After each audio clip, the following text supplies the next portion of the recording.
let's shift focus to a growing rift between the US and South Africa that has forced other global powers to intervene. Europe has urged US President Donald Trump to reconsider his decision to bar the African nation from the G20 Summit next year. German Chancellor Friedrich Merz said he will try to convince Trump to invite all members of the bloc. He added that a rift with South Africa is not in Washington's interest. Merz also emphasized that the G20 is one of the most important multilateral formats. The bloc accounts for 85% of the world's GDP and 2/3 of its population. I regretted that the American government was not present in Johannesburg last weekend.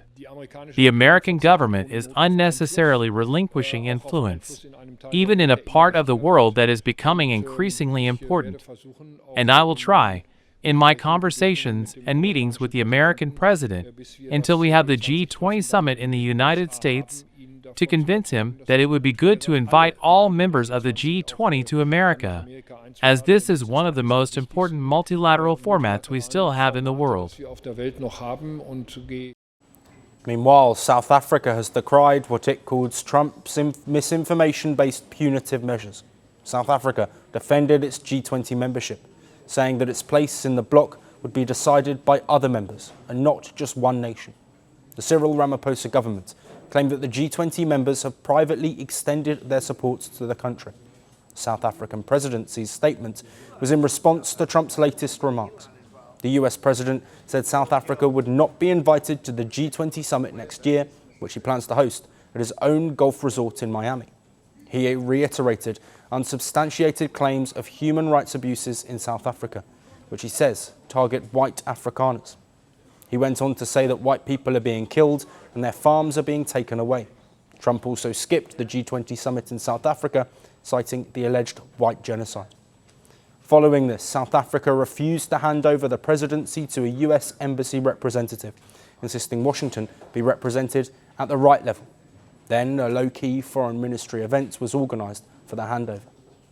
The rift between Pretoria and Washington started in May. Trump ambushed Ramaphosa during a visit to the White House over false claims of a white genocide.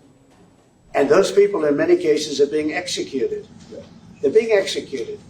And they happen to be white, and most of them happen to be farmers. And that's a tough situation. I don't know how you explain that. How do you explain that? Those people were all killed.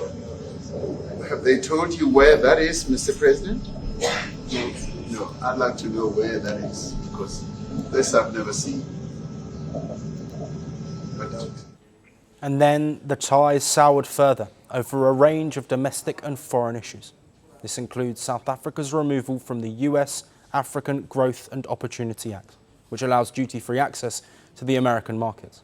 South Africa's Gaza genocide case against US ally Israel at the International Court of Justice, and a 30% US tariff on South Africa, the highest in sub-Saharan Africa.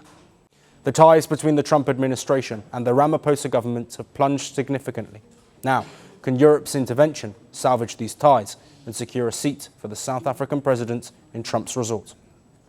I wore the crown of a revolutionary. I promised to lift my nation. I claimed to fight imperialism. I became the very thing I warned against. I funded militias across continents.